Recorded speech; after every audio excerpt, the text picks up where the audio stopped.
Building a suite of creative assets is challenging, and if you didn't quite get the crop that you want, you might be stuck with an asset you can't use. But that's all changed with tools like Generative Fill, where we can expand images beyond their original size powered by AI. So let's see how easy it is to take advantage of Generative Fill in Next.js with Cloudinary.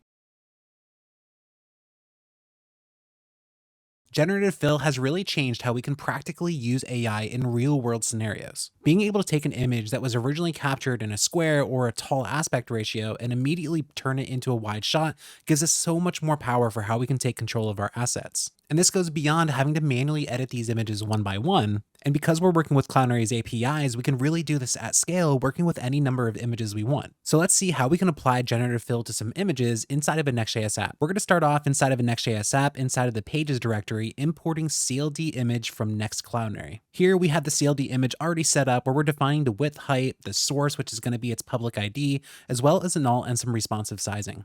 Now, as we can see, this desk has a bunch of everyday carry items on top, but what if this crop is a little bit too close? What if we wanted to expand it? To start off, we're going to use the fillBackground property, which is going to give us the ability to tell CldImage that we want to use the Generative Fill tech. Now, that alone won't do everything that we need. The next thing we need to do is define what kind of size we want the eventual image to be. Now, this 6,000 by 4,000 is the original size of the image, and I probably don't want to deliver it that size, but let's just stick with the example where what I'm going to do is I'm going to just simply swap these values. So now it's going to have the height as the same size as the width. That means it's going to be taller than it is wider instead of its current form, which is wider. And as we can see, the image has now been extended vertically, and we can even see in the mirror in the back here, all the items represented from the desk. Now to see a little bit before and after, let's duplicate this where I'm going to add the original image with the original size. I'm going to remove fillBackground, and we can see the original image on the left as well as the new generated one, which was able to expand on that original image. Now this is a great way to uncrop an image to have a little bit more flexibility for how you use an image. But what if we had a product like these cosmetics that we wanted to turn into a nice large banner for our homepage? Now the way that this image is currently composed, there's not a lot of wiggle room for being able to add text in a way that's not going to intrude on the product itself. So what if we take this image that's already wider than it is tall, multiply that by 2,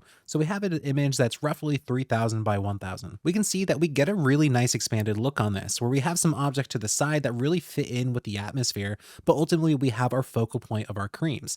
But again, we want to use text on this, so what if we try to anchor it on this left side so the full right side we can use for text? What we can do is we can pass in a custom object into the fillBackground property where we're going to set a gravity of west, meaning we want to anchor the image's focal point to the left-hand side of the image. We now have a beautifully extended background where we can start to do things like add text on top, filling in that space with our text, maybe even additionally adding some shade on the background to make sure that text is actually visible. But we can see that we now easily just created a banner out of that original image without having to ask the creative team to reshoot that image. And the nice thing is this can really apply to any image we enter into this template, whether it's our robot friend here, or if we're starting to work with something a little bit more wild. But regardless of the shot, the power of this is we can do this all at scale using Cloudinary AI. Now, one thing to keep in mind, Generative Fill is still currently in beta, so you might get some unexpected results, but we'd love to hear what you think, including any feedback. If you want to learn more, head over to the Next Cloudinary docs at next.cloudinary.dev, where you can see some examples, including Generative Fill, as well as others like background removal. Next up, let's see how we can take even more advantage of Cloudinary inside of Next.js, where we'll learn how we can make sure our images are optimized and even dynamically crop them using Next Cloudinary.